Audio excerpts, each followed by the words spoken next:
Our focus for today is Vanguard / John Bogle investing strategy versus Elon and Tesla.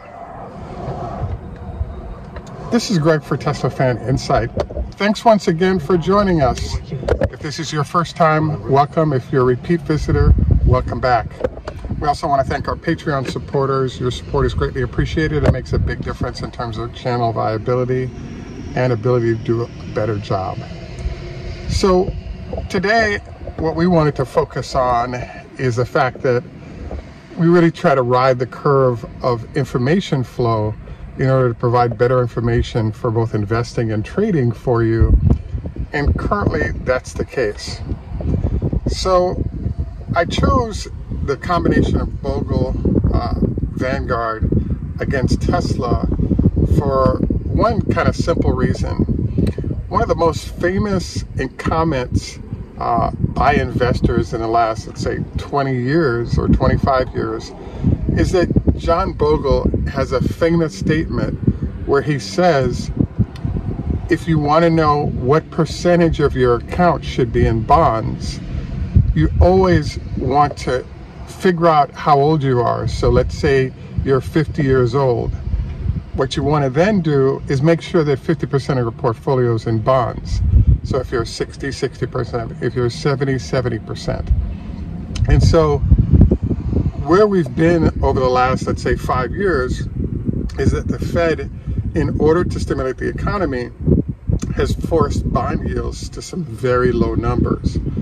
What this meant was seniors or older investors ran into a problem, which is they couldn't get any current yield with which to pay their bills as they entered retirement.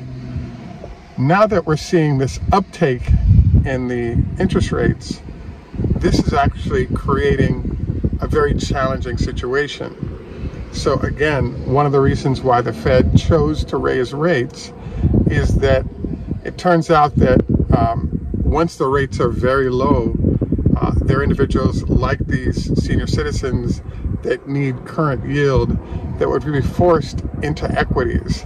And once they moved into equities, all of that money would strengthen the balance sheet of all those companies that would then end up with very high stock prices. So basically we had a, if you will, a status quo going until the last, let's say, year and a half, as everything has come back after COVID. So now we have an interesting situation, which is the opposite of what was happening before. So if you think about it, there's this whole concept of we're trying to stimulate the economy. One way to do that is increase the amount of money that investors are putting into stocks. Well, now it's gone the other way. The Fed is trying to raise interest rates to slow the economy to reduce the impact of inflation. Now, there are a number of byproducts of this activity, and one of those byproducts is all those senior citizens or older borrowers or borrowers that are focused on capital preservation are now incentivized to move over to bonds. And when they do that, that cash is now moving out of equities or stocks and moving into bonds. Now, what does this do? Well, it actually tanks stocks because everything is supply and demand. So bottom line is that there's obviously stocks of a variety of companies, including Tesla. And what's actually going on right now is that the demand for those stocks is declining as capital rotates away. Now, I chose to list like John Bogle / Vanguard, but there are a large number of funds that have different ways investors can invest their retirement funds or resources they want to preserve. So in this case, if the money from those investors was sitting in the S&P funds, that would boost the amount of cash there to boost the stocks of companies like Tesla in the S&P. Now what people can do is say, if I have new money or if I have money in S&P, I can shift those monies over into the bond market or bonds, and now they get what's current yield. So in essence, these folks start getting a monthly check that reflects bond dividends for those bonds that have been, sold to individuals, and they pay a coupon or a monthly amount that person would get. Now, if the interest rates are really low and going nowhere, if you are getting a check, it can be very low in number. The issue, though, is what happens when, number one, you know that the Fed is raising rates and the bond yields you'll be getting will be increasing. Well, now we're in a situation where folks are saying to themselves, hey, I'll take the yield currently because it's low risk. Let's say it's a government bond. The government isn't going out of business, or at least we hope it doesn't. So it's a fairly low risk that you would lose your money, and you get your current yield in the form of the dividends from those bonds or the coupon on the bonds. And now you have this weighing decision. Do I stay in equities, which have become very risky because of inflation, or do I transition to bonds? So I believe that this is one of the variables that's influencing the stock price for these massive increases and massive decreases, because there are all these questions that are lurking. Wait a second, if oil prices are still rising, interest rates are still rising, which further incentivizes the Fed to continue to raise interest rates.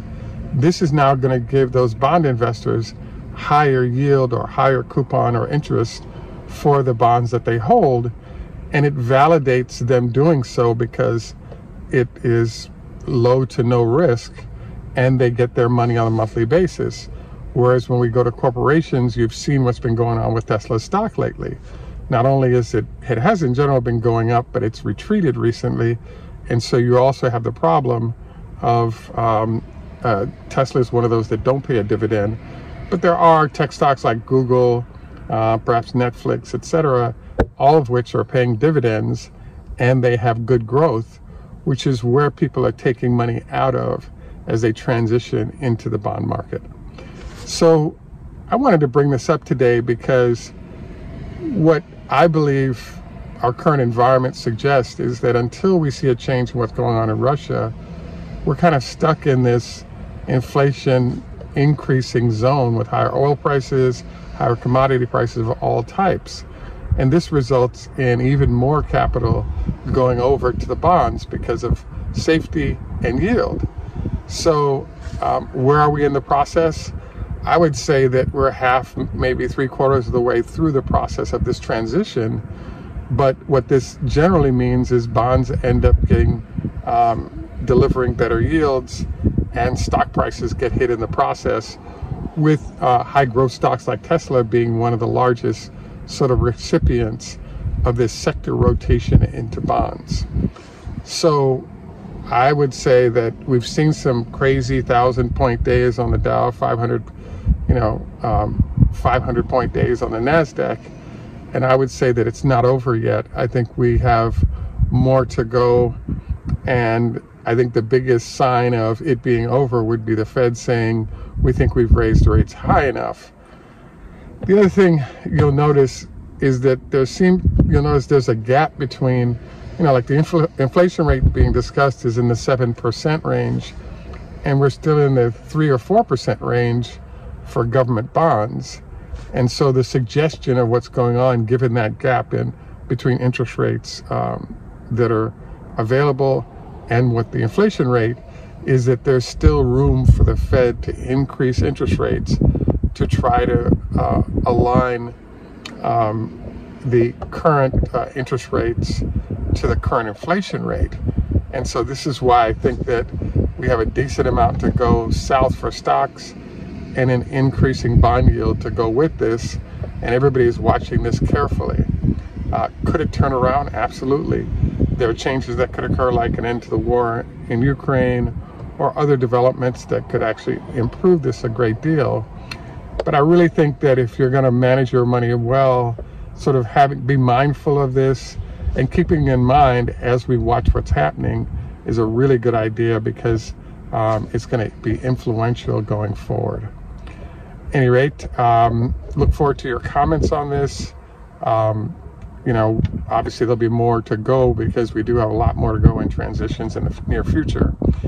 Our health tip for today is just a reminder of the 25 leg lifts a day, with or without a weight, by the way, to allow you to strengthen the quad muscles, reducing the chance of knee issues. We also want to encourage you to consider, instead of orange juice or any of the other juices, try to, from oranges or bananas or something, eating things like that. It reduces the sugar hit that your body takes where you get the juice, but you also get it with all the elements of that fruit as well. At any rate, we look forward to, again, your comments. This is Greg for Teslafaninsight. Tschüss German, au revoir French, Hebrew, Hodai. As far as it's Russian, Ni hao ma Chinese, Konbanwa Japanese, Hey do Swedish.